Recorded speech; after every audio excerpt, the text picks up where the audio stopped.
What's up, guys? Welcome back to Newswave. Well, the other day we had a major leak appear online, kind of reminiscent of that Nvidia leak list that gave us an idea as to all different kinds of games that were in development or at least had been planned at one point in time by different companies. This time, though, it's coming from the Epic Game Store, and we're going to go over that here today.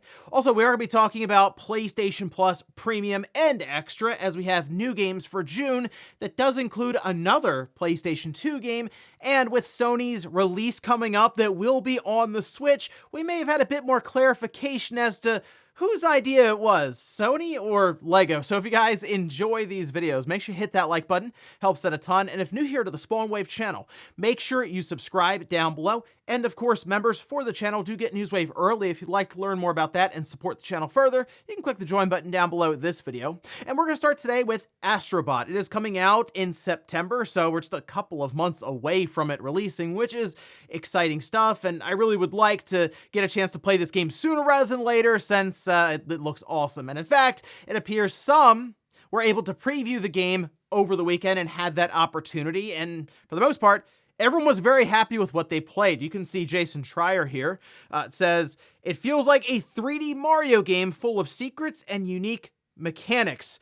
Going on to say it feels primed to be a big hit. And we had some more details come out from around different interviews and things happening over the weekend. Think of like Summer Game Fest and stuff, where of course we have the 6 large galaxies, each consisting of several planets with multiple levels per planet. We're expecting 80 levels or so, somewhere in there. They will be having free downloadable content after launch. The respawns are very quick after you die, and that is the same with the Astro's Playroom, so it makes sense. And you do indeed collect power-ups that give you new abilities. You saw that in the trailer, where they where you got different hands or gloves that allowed Astro to stick to different things that swing around. But I'm thinking maybe you just get other powers in different levels, potentially even from some of those different cameos that'll be made. As we know, there's going to be over 150 of them. So exciting stuff here. Really looking forward to getting a chance to play Astrobot just in a few months in September, unfortunately not this past weekend. Also, we did get the release date for Visions of Mana from Square Enix. There's a full trailer that was released, we can see, and the game is coming out August 29th. Now, there were some rumors and concerns around the PlayStation 4 version apparently being delayed. Not the case, though. It is coming out that day. PS5, PS4, Xbox Series X, S, and PC through Windows and Steam. So yes, it's going to Steam. It's not an Epic Game Store timed exclusive or something like that. And they did show off 5 different characters or protagonists here, and I mean, it looks like each one controls and is in combat in a very unique way. So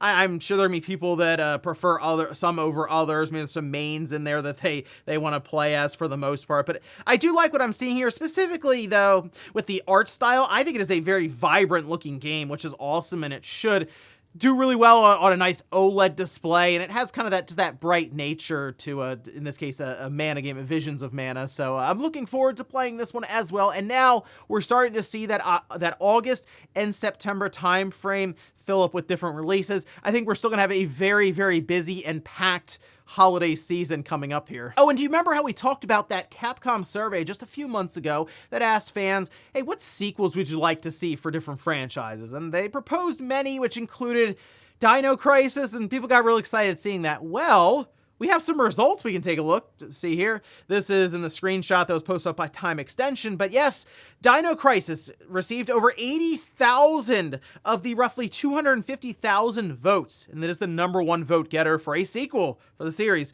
Number 2 was Mega Man, which I do think we're going to get a Mega Man game of some kind. It could be a Battle Network game, could be X, could be just Mega Man in general. And then Devil May Cry was number 3. And yeah, shocker, we're probably going to see another Devil May Cry game at some point, because 5 actually sold fairly well. But Dino Crisis is interesting. I mean, we've thought about the idea of it getting the Resident Evil remake treatment, and I think that would be absolutely terrifying with some of the dinosaurs and things they can do with the RE engine. So yes, we definitely should go in that direction. But now that they have the votes in and they're ready to go, we'll see it in like 5 or 6 years. And guys, with some of the quick news out of the way, let's get into the bigger stuff. Let's start right away with this massive leak that just appeared online. And actually, it really comes from the Epic DB site, or just the Epic Game Store database. Think of Steam DB, how we have that, and it pulls a lot of information from Steam servers, and it populates all kinds of things, whether it's like charts, sales data, user reviews. There is a lot of information with Steam DB that's not necessarily available upfront for just Steam. So we're kind of working towards that now that Epic has really established their storefront as a legitimate store that'll be around for a while, so let's make a database for it. Well, we had some unintended consequences because it started pulling a ton of information, things that weren't necessarily supposed to be out there. Well, we can see Eurogamer did also get a response here. We can see from Epic, where they say, we released an update tonight so third-party tools can't service any new unpublished product titles from the Epic Game Store catalog. In fact, that is what's happening here, as a ton of different games were being pulled that are not at all published, and now we have a bit of a repository here of all those games that were leaked over on Reddit, the Gaming Leaks and Rumors forum. Take a look, we have it just all listed here, and they sorted them all out. As updates are coming through, people are cross-referencing code names, because that's pretty much what we have here. And well, here you go. Here's a great scenario as to why code names are used, because even though a lot of this stuff leaked out, we're not 100% sure what each one is. Now, some, for example, under Rockstar Games, we have something called Semla. It's believed to be the Red Dead Redemption PC port. It's basically the same size as the RDR over on PS4, and people are piecing that together like, okay, that's what it must be. We also have Sony, which it appears Utah is The Last of Us Part 2. And then we have Rhode Island, which they mention is Spider-Man Miles Morales or Uncharted. Again, kind of piecing things together. But Sega is here with Axel, and some are thinking that's Crazy Taxi. We have Microsoft, Activision, Bethesda has a bunch of them, EA, and I mean, you can just see all the different code names that it's going to be a bit to figure out what exactly these are. But the fun part about this, I guess you could say, is it's a list we can come back to as things are announced and data mining happens. You'll know after the fact, okay, this is what the code name eventually turned into or what they were referring to. Saber has a kind of an odd one. Turok, people are wondering if that's a new game or a remaster or remake, or they're using the Turok name in reference to another game. So I guess think of it that way. They could be kind of disguising whatever the real game is by using the name of another series. Other notable companies on this list include Gearbox, PlayOn, 2K, SNK 505, 11-Bit Studios, Rebellion, Bandai Namco, Inner Sloth, but the one that many people are looking at right now is Square Enix. So if you look under the listing for these, there are two that people are really pointing out. One is seemingly Final Fantasy 16, and that would be the PC port that we already know is coming. They've commented on this, so we're just waiting for them to make the announcement and then get the release date for it to go on PC.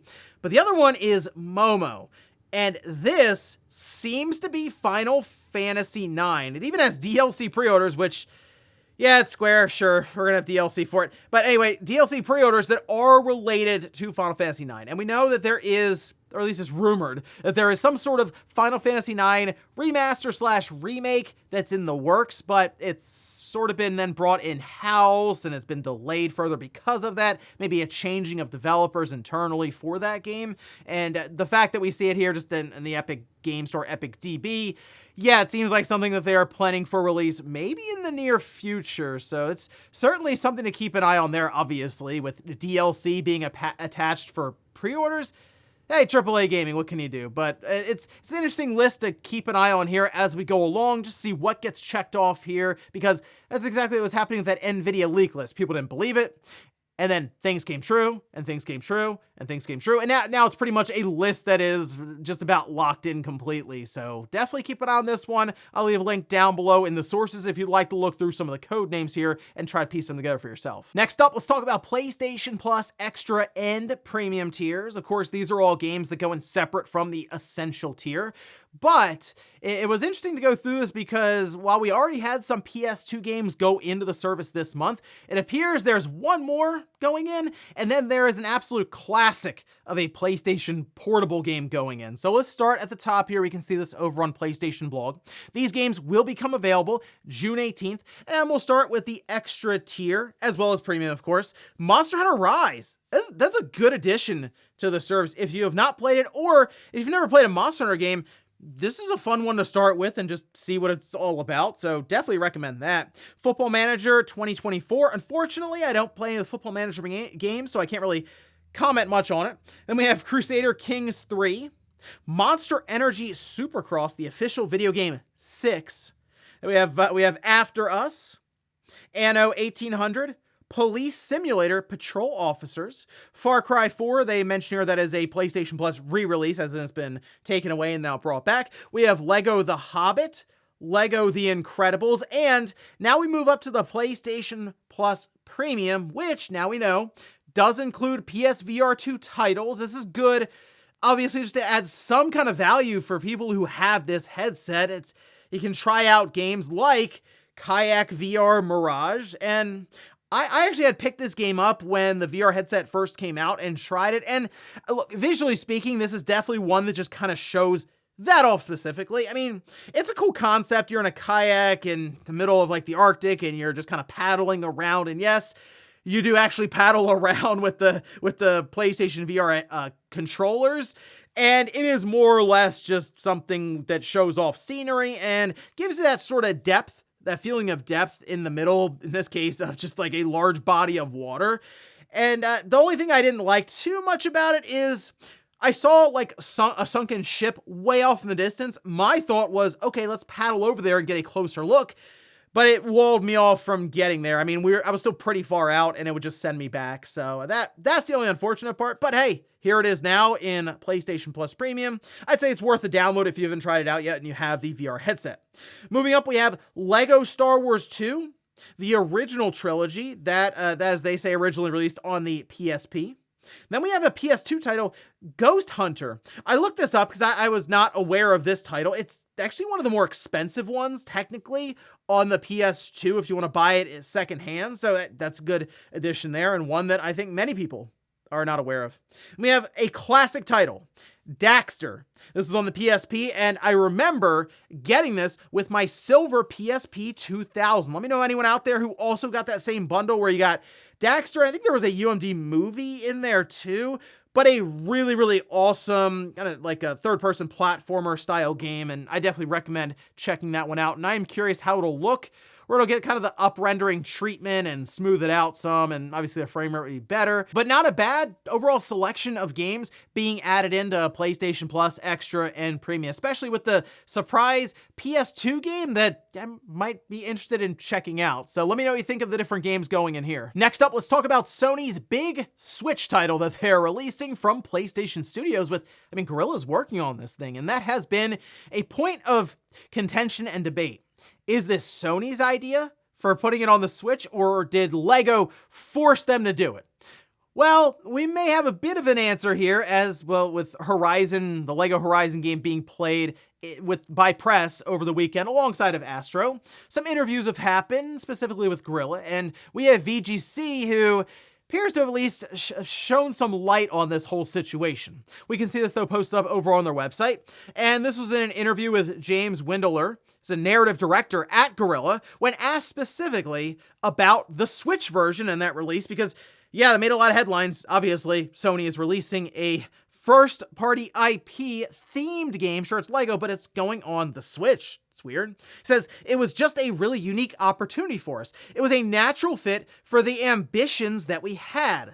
I keep mentioning it, but we want this to be for everyone, and the Switch is really a platform that allows us to broaden the audience. That ethos goes all the way through the game, from the control schemes, which are quite simple. For example, it works on a single Joy-Con, and then also the simplification of the story, the lightening of the themes, the humor. It's all part of the same ambition. Now, they also put out a bit more information around the game itself, how it's going to retell the story of Horizon, but in one that's suitable, as they say, for even a younger audience, a broader audience. Then it will have a 60 and 30 FPS mode on the PlayStation 5, mostly 30, having ray tracing turned on and hitting the highest possible resolution, whereas 60 would have the performance concessions that you're typically used to. But yeah, this seems like it's Sony's idea, and that's something that people are kind of struggling with online. I've noticed, like, why? I don't understand, why would Sony do this?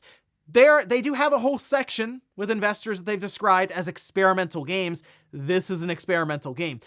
could they potentially introduce Aloy and the Horizon franchise to a younger audience, to a newer audience with the Switch who don't have Horizon on their system? And would they then maybe try to seek out Horizon outside of the Switch and buy a PlayStation 5? Or, hey, if they have a PC, they can technically buy Horizon Forbidden West there, and Sony would still obviously make money from that. So that's kind of what their strategy is here. And again, experimental means we'll just try it and see what happens. If it doesn't work, hey, it was a Lego themed game, kind of a bit of an offshoot for us from the actual core Horizon franchise. So we'll see how this thing does when it comes out in terms of sales, and if Sony looks around and realizes, oh, there is an audience there. So when it's time to do Lego God of War, it'll be ready to roll on the Switch day one. And in our last bit of news, let's talk about Nintendo and them being very heavy-handed with these DMCA takedowns once again. We've talked about them knocking on Vim's lair door around different Pokemon ROMs or anything with Mario in it,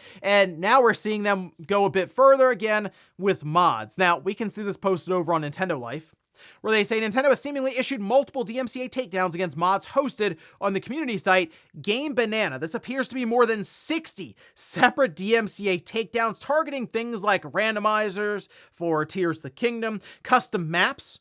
You also have mods for Super Smash Bros. Ultimate, and if you go to any of these pages in question, you'll see a little notification that says content that receives a verifiable DMCA takedown request must be removed from the site. Takedowns can be appealed via a support ticket. To view the contents of a takedown request, please contact the admin that carried out the takedown. Now, as I mentioned with Nintendo, they've been kind of going around to places like Vim's Lair and stuff, and we're seeing them with mods, but we're also seeing places like the ESA send out their own requests for takedown to Vim with, take a look, Gran Turismo 4. That's gone. Download unavailable at the request of the Entertainment Software Association. Sonic. Sega's been busy as well. Download unavailable at the request of Sega Corporation. Vim is just getting hit left, right, and center over the last couple of weeks, and we're seeing Nintendo continue their path to destruction, we'll say, with DMCA takedowns, whether it's ROMs or mods. And they specifically seem to be more active than ever for this stuff. And MVG made a very good video about them potentially erasing their history by having all these ROMs pulled down when it comes to, oh, what happens if you lose the source code for something? Well, I guess you could get a ROM, right? Well, not if they're all getting completely wiped out. And game preservation does come up quite frequently when this stuff happens, where ROMs are being pulled down and just access to games that aren't even being sold are being pulled. And that is a legitimate concern for games, as we tend to forget how old we all are. If you were playing games with the Nintendo or the Super Nintendo, and then you go, wow, the Xbox 360 is going to be 20 years old next holiday. And then it puts into perspective about that Nintendo and that Super Nintendo, and really how a lot of these games can indeed be lost to time, and how in many ways ROMs can play into the idea of consumers having access to these games otherwise. So it's something to keep in mind there. But yeah, Nintendo is, at least for ROMs, they are not messing around. We're seeing that in the news over and over and over again, and trust me, they're not even close to being done. And before we go to the comment of the day, we'll take a look at the poll that I posted up yesterday, where I ask, if you're buying Lego Horizon Adventures, what system are you getting it on? Wow, 45% on the Switch, 37% on the PS5, and then 18% on the PC. You know, it does make sense. So when this comes out, I actually do expect it to sell better on the Switch, and I think it's pretty obvious why. The Switch has over 140 million people who have the system. There's just a wider audience there that could potentially buy the game. So the fact that it is kind of still close there with the PS5, it makes sense because it is that Horizon IP that is, well, attached obviously to Sony and their PlayStation brand. But that's going to be something that Sony is going to think about a bit. Seeing those numbers come in with Nintendo taking the lead most likely for, yes, a Lego game, but a Horizon game, does make you wonder what their plans are for the future when it comes to other experimental games. Maybe some that aren't necessarily Lego titles. And we'll finish up with the comment of the day, as you're seeing here. This is from Anxious, who says, saying its usual fan base is a niche or D&D type fan base and are changing the art style and gameplay to target a wider audience is just ignoring the fact that Baldur's Gate 3 and Elden Ring sold insanely well. Just make a good game and people will buy it. Shocking. I mean, I agree with you on the idea of make a good game, but I mean, there are many games that a lot of us look at and say, hey, this is a good game, and it doesn't sell. Titanfall 2 is an incredible single-player campaigns, better than any of the shooters that came out that year, in my opinion, and many people think the same thing, and it absolutely got crushed when it comes to sales. Battlefield, Call of Duty, ran right over the thing. But with the thing that's so interesting about Dragon Age, it went in development a long time ago. And this is what I've said many times when it comes to game development now. It just takes so long. I mean, Dragon Age really went into development like 2018 technically, because even before that, there were planning phases and they were like rebooting and directors were moving on and off the project, but they got moving in 2018. And by the time Baldur's Gate 3 came out and people were like, this is great, incredible title, selling really well, it's too late. They can't rework this whole thing. They've already committed to the structure you're seeing now, and that's just the way it goes with development. So yeah, they're probably coming to the finish line like, wow, we maybe could have just made this like Dragon Age Origins and it would have worked out. But that means then they'd be rebooting the thing all over again, and they'll see us in 7 years, and who knows what the video game landscape is going to look like then. And ladies and gentlemen, that's going to do it here for Newswave. If you enjoyed this video, guys, hit that like button. If not, hit the dislike. Leave comments down below about everything we talked about here today. Whether there is this epic DB list that leaked out, give me your best guesses as to what each code name means there. And then also, what about LEGO Horizon Adventures and how it appears Sony was actually the one maybe that was pushing to get this thing on the Switch. Thanks guys for watching, and I'll see you next time.